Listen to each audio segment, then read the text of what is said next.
तर शेतकऱ्याला सांगू इच्छितो की 21 जून पासून ते 30 जून त्या दरम्यान राज्यामध्ये पावसाचं वातावरण तयार होणार आहे। बऱ्याच ठिकाणी 21 तारखेला पाऊस सुरू होणार आहे, काही ठिकाणी 22ला होईल। असं करत करत 30 तारखेपर्यंत राज्यात वेगवेगळ्या भागात पाऊस पडणार आहे। शेतकऱ्यासाठी हा दिलासादायक पाऊस ठरणार आहे, म्हणून हा अंदाज लक्षात घ्यायचा।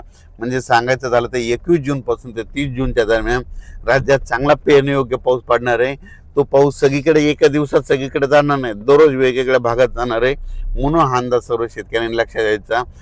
परत एक शेतकऱ्याला सांगू इच्छितो की यावर्षी दरवर्षी मी म्हणतो ना, जूनच्या शेवटच्या आठवड्यातच पेरणी होणार आहे। मी पहिल्यापासून सांगतो की निसर्गच 22 दिवस पुढे सरकला आहे, पण याकडे कोणी दुर्लक्ष करतं। लोक जे अंदाज देत असताना निसर्गाकडे कोणी लक्षात देईना। निसर्ग काय झाला की ऋतुचक्रमान 22 दिवस पुढे सरकले, थंडी 22 दिवस पुढे सरकली, उन्हाळा 22 दिवस पुढे सरकला आणि पावसाळा 22 दिवस पुढे सरकला। लहान मुलाला जर विचारलं तर पाऊस कधी येणार, तो म्हणतो 7 जूनला येणार। पण आता भविष्यामध्ये काय करावं लागणार आहे, आता 7 जून ऐवजी आपल्याला दरवर्षी म्हणावं लागणार आहे जूनच्या शेवटच्या आठवड्यात पाऊस येणार आहे आणि पेरणी होणार आहे असं म्हणावं लागणार आहे। कारण की हे भविष्यात ही परिस्थिती असंच राहणार आहे। पाऊस दरवर्षी 7 जूनला येणारच नाही, फक्त थोड्या भागात पडेल, पण खरी पेरणी मात्र 14 आपलं जूनच्या शेवटच्या आठवड्यात होणार। म्हणून आता 2027 बी धरा, 2028 आणि 2029ला तरी तुम्ही काय करा, वाटल्यास आतापासूनच लक्षात ठेवा पेरणी कधी होणार, तर शेवटच्या आठवड्यातच होणार।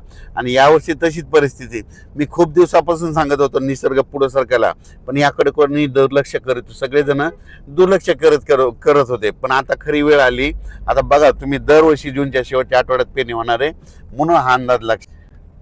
एल निनो बद्दल सांगायचं झालं तर एल निनो असो या नसो, दरवर्षी आपल्या महाराष्ट्रामध्ये भारतामध्ये पाऊस येतो तर येतोच, ही गोष्ट लक्षात घ्यायची।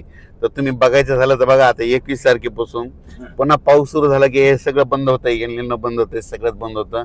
म्हणून शेतकऱ्याला सांगू इच्छितो, आपल्या भारताला 2 समुद्र आहेत, एक अरबी समुद्र, बंगालच्या खाडीचा समुद्र। अरबी समुद्रामधून जरी पाऊस नाही आला तर शेतकऱ्यांनी एक तारीख लक्षात घ्या, 20 सप्टेंबर एक कॅलेंडरमध्ये लिहून ठेवा। 20 सप्टेंबरला एक पाऊस येणार आणि शेतकऱ्याची ज्वारीची पेरणी करून देणार, म्हणून हे गणित लक्षात घ्यायचं। म्हणून म्हणतो एल निनो असो या नसो, दरवर्षी आपल्या महाराष्ट्रात पाऊस येणार हे निश्चित। एल निनो तुम्हाला सांगू इच्छितो 15-20 वर्षामध्ये कधीतरी एकदा उद्भवत असतो। दरवर्षी समुद्राचं तापमान सारखं नसतं।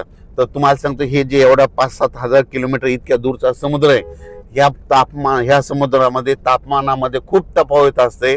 1-2 किलोमीटर, 10-10, 20-20 किलोमीटर तापमानामध्ये गरम गार पाणी होत असतं। म्हणून असतो एल निनो असं या नसो, दरवर्षी आपल्या महाराष्ट्रात पाऊस येणार हे निश्चित धरायचं। यावर्षी देखील येणार आहे, फक्त जेमतेम पडणार आहे, सरासरी इतका पडणार आहे, पण परतीचा पाऊस जास्त पडणार आहे, म्हणून हा अंदाज लक्षात घ्यायचा। आणि खूप प्रसारमाध्यमातून शेतकरी खूप घाबरत आहेत। शेतकऱ्यांनो, जूनमध्ये पहिल्यापासून म्हटलं तर कमी पाऊस पडणार आहे, जुलैमध्ये जास्त पडणार आहे, ऑगस्टमध्ये थोडाफार कमी राहील, पण सप्टेंबर ऑक्टोबर परतीचा पाऊस जास्त राहणार आहे। 13 नोव्हेंबरला थंडी येणार आहे, म्हणून यावर्षी दोन्ही पिकं येणार आहे, एक तर खरीप पण येणार आहे आणि रब्बी पण येणार आहे। खरीप कशामुळे चांगलं येणार आहे, खरीपमध्ये जेमतेम पाऊस असला, थोडा कमी असला की ट्रेस भेटल्याच्या नंतर पिकाला फुलं लागतात, फुलं लागल्याच्या नंतर शेंगात रूपांतर होतं, त्याच्यामुळे खरीपाचं पीक चांगलं येणार आहे। आणि त्याच्यानंतर रब्बी पीक कशामुळे येणार आहे, कारण की खरीप आणि रब्बीचा निवाडा करणारा जो पाऊस आहे, ते एक पाऊस काय होतं, ऑक्टोबर म्हणजे परतीचा पाऊस पडणार आहे, त्याच्यामुळे ते निवाडा करणारा ते परतीचा पाऊस जास्त पडणार आहे, त्याच्यामुळे रब्बीचं पीक चांगलं येणार आहे। म्हणून शेतकरी हिताचं यावर्षी साल आहे, म्हणून हे लक्षात द्यायचं। अफवेला बळी पडू नका, आणि यावर्षी पाऊस पडणार आहे। धन्यवाद।